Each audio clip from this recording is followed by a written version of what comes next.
चीन के नेता शी जिनपिंग ने मंगलवार को वियतनाम की कम्युनिस्ट पार्टी के प्रमुख नुगेन फू ट्रोंग से मुलाकात की।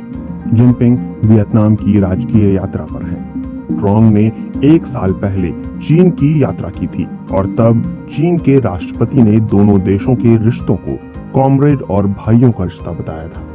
उन्होंने कहा था कि ये दोनों देश पहाड़ों और नदियों के जरिए उसी तरह जुड़े हुए हैं जिस तरह दांत और होंठ होते हैं।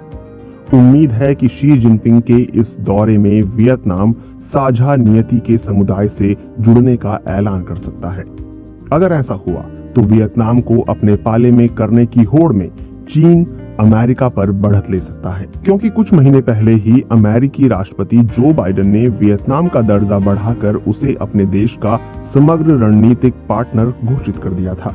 इस ऐलान से अमेरिका भी चीन के साथ उस धरातल पर खड़ा हो गया जहां वो अंतर्राष्ट्रीय सहयोगियों का क्रम तय कर रहा है।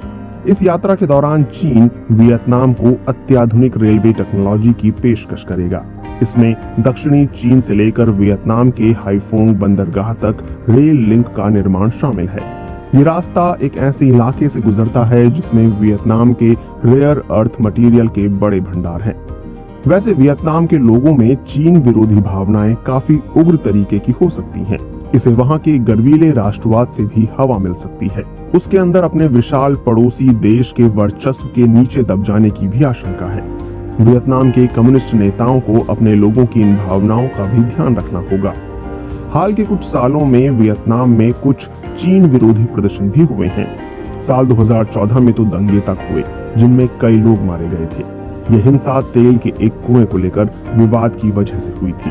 हालांकि बाद में दोनों ओर की सरकारों ने इस बात का ध्यान रखा कि साल 2014 के तेल कुएं जैसा विवाद न हो। Vietnam belt and road initiative के तहत किए जा रहे निवेश हासिल करने में भी हिचकिचाता रहा है। इसकी एक वजह यह है कि इससे वियतनाम में चीन की बढ़ती आर्थिक दखल को लेकर देश में नाराजगी फैल सकती है। हालांकि ये भी सच है कि वियतनाम में चीन का काफी आर्थिक असर है। चीन वियतनाम का सबसे बड़ा कारोबारी साझेदार है। दोनों देशों के बीच 200 अरब डॉलर का द्विपक्षीय कारोबार है। ये निवेश अमेरिका के निवेश से भी ज्यादा है। चीन वियतनाम में सबसे बड़ा प्रत्यक्ष विदेशी निवेशक है। इसके अलावा एक अहम बात यह है कि अभी भी चीन और वियतनाम के नेतृत्व की वैचारिक करीबी बरकरार है। जिनपिंग और ट्रोंग दोनों कट्टरपंथी माने जाते हैं। दोनों अपनी पार्टियों के अधिनायकवादी विचारों को अपना चुके हैं।